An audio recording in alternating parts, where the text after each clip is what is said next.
All right, we have the first theory. Um, the first theory says that a straight line drawn from the center of a circle to bisect a chord which is not a diameter. Can you see? Even this textbook recognized that a chord can also be what? Diameter. But this particular chord that this theory is talking about is a chord that is not what? A diameter. Okay? All right? A straight line drawn from the center of a circle to bisect a chord which is not a diameter is at right angle to the chord. It is at the right angle to the chord. So the particular chord they are talking about here should not be the chord that should pass through the center, which is what? Diameter. Any other chord apart from that one that will pass through the center, which is called diameter, can work, but diameter cannot work here. All right, so you have, this is a circle like this. Can you see the circle like this? All right, so we have center here. Can you see the center of this circle? All right, so assuming that the chord we are talking about is here like this, can you see the straight line? Let's call this place point A and call this place what? Point B. And let's call the center point O. Can you see the center here? All right, they said a straight line drawn from the center of a circle. Look at the center here. That's point 0. Can you see? Point O. Can you see it? Okay. To bisect a chord.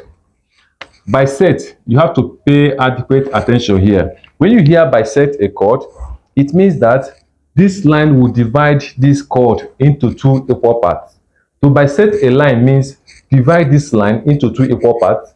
To bisect an angle means divide the angle into two equal parts. So if you are talking about here to bisect a chord, it means that this line will divide the chord into two equal parts. If it divides the chord into two parts but not equal, this theorem will not hold. Is it clear? If it divides this chord into two parts but not two equal parts, the theorem will not hold. It can only hold when this line bisects this chord into two equal parts, okay, which is not a diameter, okay. So look at it here. When you have something like this, look at the chord and look at it.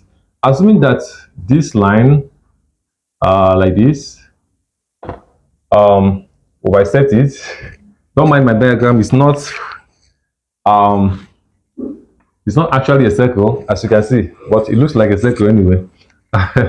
So from the center here, can you see it? If this line will come from the center here and bisect this line, as bisecting means that from here to here will become equal to from here to here. This should not be longer than this. Although from my own, it seems this one is longer. That means that this is not a circle, okay? Or probably this is not the center of the circle.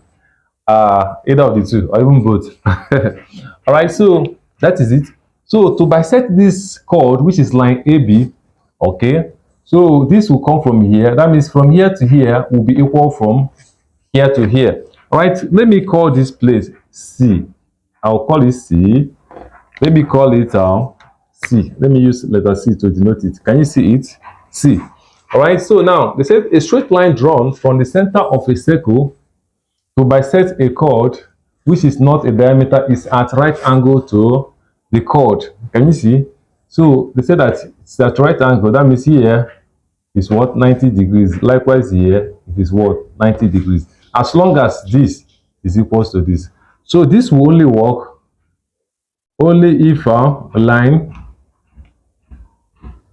AC, can you see it, is equal to, that's this line is equals to this line, is equals to line BC. This will only work because it is only when this is equal to this, that is when this has bisected this. If after dividing this, this is not equal to this, that means that this did not bisect this. Is it clear? So as long as line AC is equal to line BC, that means that this line has bisected this chord, okay, and by bisecting it, that means that this should be angle 90 degrees. Likewise, you know, sum of angles on a straight line is equal to 180. So if here is 90, the remaining one also should be what? 90 degrees. So look at what this thing is talking about. So as long as from here to here is equal to from here to here, this line will form angle 90 degrees with this. All right, so that is theory 1.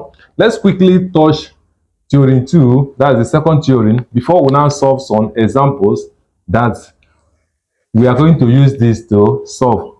Let's go.